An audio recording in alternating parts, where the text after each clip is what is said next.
அனைவருக்கும் வணக்கம். கன்னிராசினியர்களுக்கு 18 வருடங்களுக்கு ஒரு முறை மட்டுமே நிகழும் அதிசய கிரக இணைவு. இந்த கிரகங்களுடைய இணைவின் காரணமாக கன்னிராசினியர்களான உங்களுக்கு என்ன மாதிரியான நன்மைகள் எல்லாம் ஏற்பட இருக்கு, கிரக நிலைகளின் ரீதியாக அமையிருக்கும் சாதகங்கள் என்ன, பாதகங்கள் என்ன, மேலும் என்ன மாதிரியான முன்னேற்றங்கள் எல்லாம் உங்களுடைய வாழ்வில் ஏற்பட இருக்கு என்பது குறித்தான முழுமையான பதிவை தான் இந்த வீடியோல நம்ம விரிவா பார்க்க போகிறோம். அந்த வகையில் கன்னிராசினியர்களை பொறுத்த வரைக்கும் 18 வருடங்களுக்கு ஒரு முறை மட்டுமே சூரியனின் ஆட்சி வீடான சிம்ம ராசியில் சூரியன், புதன் மற்றும் மிக முக்கிய கிரகமான கேது ஆகிய கிரகங்கள் அதிசயமாக ஒன்றிணைகின்றன. இந்த கிரகங்களுடைய சஞ்சார நிலைகளின் காரணமாக கன்னிராசினியர்களுடைய வாழ்வில் குடும்ப சூழ்நிலை ரீதியாக என்ன மாதிரியான நன்மைகள் எல்லாம் ஏற்பட இருக்கு என்று பார்க்கும்போது, முதலாவதாக சூரிய பகவானை பொறுத்த வரைக்கும் சூரியன் நவகிரகங்கள்ல முதன்மையானவர் என்று ஜோதிடத்தில் கருதப்படுதுங்க. சூரியன் ஆத்ம நன்மைக்கும்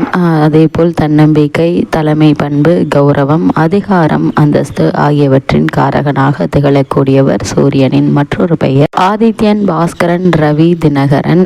அதே போல் இவ்வளவு மேன்மைகள் கொண்ட சூரிய பகவான் காசியப முனிவருக்கும் அதிதி தேவிக்கும் பிறந்தவர் என்று புராணங்கள் குறிப்பிடுகின்றன. குறிப்பாக கன்னிராசினியர்களை பொறுத்த வரைக்கும் ஒருவருடைய ஜாதகத்தில் சூரியன் நல்ல நிலையில் இருந்தால் அவருக்கு கௌரவம், அந்தஸ்து, பதவி, பொறுப்பு அனைத்தும் தானாக தேடி வரும். அதே போல் கேதுவை பொறுத்த வரைக்கும் நவகிரகங்கள்ல ஒரு நிழல் கிரகம். சூரியன் சந்திரனை போல ஒளி தரும் கிரகம் கிடையாது. புராண கதையின்படி பார்க்கடலை கடைந்த போது கிடைத்த அமிர்தத்தை தேவர்கள் அருந்திய சமயத்தில் ஒரு அசுரன் தேவர்களின் வரிசையில் அமர்ந்து அமிர்தத்தை பெற்றார். அந்த அசுரனை மோகினி வடிவில் இருந்து திருமால் தனது சக்கரத்தால் இரண்டாக பிரித்தார். தலைப்பகுதி ராகு என்றும் உடலின் மற்ற பகுதி கேது என்றும் கூறப்படுகிறது. அதனால் ஜோதிடத்தில் ராகுவும் கேது எப்போதும் எதிரெதிர் புள்ளிகளில் இருப்பதாக கருதப்படுகின்றன. பொதுவாக கேதுவை பொறுத்த வரைக்கும் ஒருவருக்கு ஞானம், ஆன்மீகம், துறவு, மோட்சம், பற்றின்மை ஆகியவற்றின் காரணமாக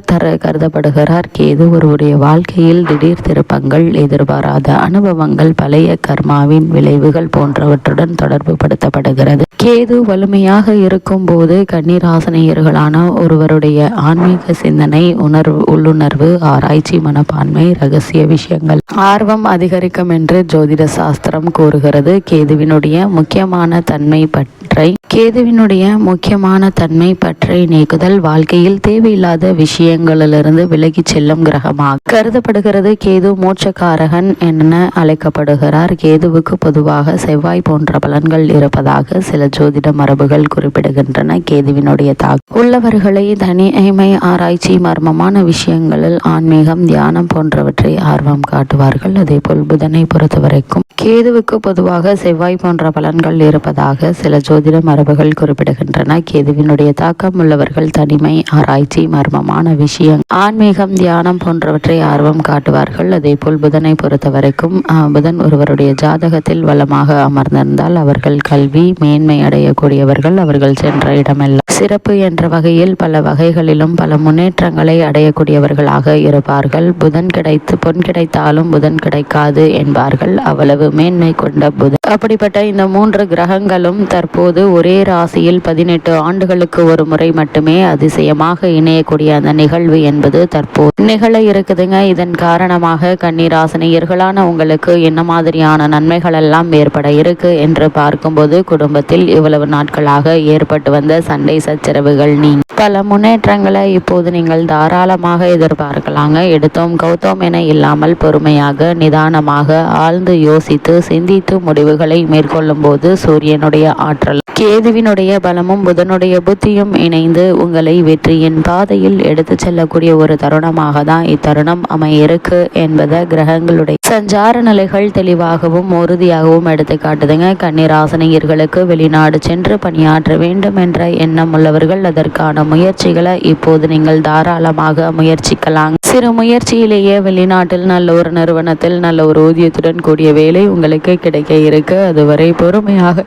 அவசியங்க. இடைத்தரகர்களை நம்பி பணத்தை கொடுத்து ஏமாந்து விட வேண்டாம் என்பதை கிரகநிலைகள் முன்கூட்டியே அறிவுறுத்துது. அது மட்டுமில்லாமல் இக்காலகட்டத்தை பொறுத்த வரைக்கும் கன்னிராசினியர்களுக்கு இத்தருணங்களில் சூரியன் உங்களுக்கு சாதகமாக இருப்பதால அரசாங்க உத்தியோகத்திற்காக காத்து கொண்டிருப்பவர்களுக்கு அல்லது தேர்வு தேர்வு எழுதிவிட்டு முடிவுக்காக காத்திருப்பவர்களுக்கும் சிறந்த முன்னேற்றம் ஏற்பட இருக்கு என்பதை கிரகங்களுடைய சஞ்சார நிலை தெளிவாகவும் உறுதியாகவும் எடுத்து காட்டுதுங்க. இத்தருணங்களை பொறுத்த வரைக்கும் கன்னிராசினியர்களுக்கு பூர்வீக சொத்து சம்பந்தமான வழக்குகள் இருந்துச்சு அப்படின்னா அந்த வழக்குகள்ல சாதகமா தீர்ப்பினை இப்போது நீங்கள் தாராளமாக எதிர்பார்க்கலாங்க. குடும்பத்தில் இவ்வளவு நாட்களாக ஏதோ ஒரு காரணத்தினால் தடைபட்டு வந்த சுப காரியங்கள் இனி துரிதமாக நடைபெற இருக்குதுங்க. குறிப்பா திருமண சம்பந்தமான முயற்சிகள்ல ஏதோ ஒரு காரணத்தினால் ஏற்பட்டு வந்த தடைகள் தாமதங்கள் நீங்கி சிறு முயற்சியிலேயே நல்ல ஒரு வரன் அமைய இருக்குதுங்க. இருந்தாலும் கூட மற்ற கிரகங்களுடைய சஞ்சார நிலைகளை ஆராய்ந்து பார்க்கும்போது கூடுமான வரைக்கும் வரனை பற்றி தீர விசாரித்து ஆராய்ந்து அதற்கு பிறகு வரனை நிச்சயிப்பது உங்களுடைய எதிர்கால வாழ்க்கைக்கு மிக மிக நல்லது என்பதை கிரக நிலைகள் மீண்டும் மீண்டும் தெளிவுபடுத்து. கன்னிராசினியர்களை பொறுத்த வரைக்கும் கடந்த சில வருடங்களாக புத்திர பாக்கியத்திற்காக இயங்கிக் கொண்டிருப்பவர்களுக்கும் கூட இந்த அதிசய கிரகங்களுடைய இணைவின் காரணமாக புத்திர பாக்கிய யோகம் கிடைக்க இருக்கு. இதனால் குடும்பத்தில் இரட்டிப்பு மகிழ்ச்சி ஏற்படக்கூடிய ஒரு தருணமாக தான் இக்காலகட்டம் அமைய இருக்கு என்பதை கிரக நிலைகள் தெளிவாகவும் உறுதியாகவும் எடுத்து காட்டுதுங்க. உத்தியோகஸ்தர்களுக்கு காரணமே இல்லாமல் மறுக்கப்பட்டு வந்த பதவி உயர்வு, ஊதிய உயர்வு, உத்தியோகத்தில் கிடைக்க வேண்டிய சலுகைகள் ஆகியவற்றை இப்போது நீங்கள் தாராளமாக எதிர்பார்க்கலாம். குறிப்பாக மேசராசினியர்களை பொறுத்த வரைக்கும் உங்களை வீழ்த்த வேண்டும் என்று நினைத்தவர்கள் முன்னிலையில் நீங்கள் வீரன் எழுந்து என்னை யாராலும் வீழ்த்த முடியாது என்று சொல்லக்கூடிய அளவிற்கு உங்களுடைய வளர்ச்சி அமைய இருக்குதுங்க. ஆனாலும் சற்று பொறுமை நிதானம் அவசியங்க. தடாலடியாக எந்த ஒரு முடிவையும் யாரிடம் சொல்ல வேண்டாங்க. அதே போல் உங்களுக்கு உத்தியோக ரீதியாகவோ தொழில் மற்றும் வியாபார ரீதியாகவோ ஒரு சில முன்னேற்றங்கள் உங்களுக்கு கிடைக்கும் பட்சத்தில் அவற்றை முழுமையாக உங்களுக்கு கிடைக்கும் வரை யாரிடமும் எதற்காகவும் பகிர்ந்து கொள்ள வேண்டாங்க. அதே போல் இத்தருணங்கள்ல கன்னிராசினியர்களுக்கு பென்ஷன் சம்பந்தமான விஷயங்கள்ல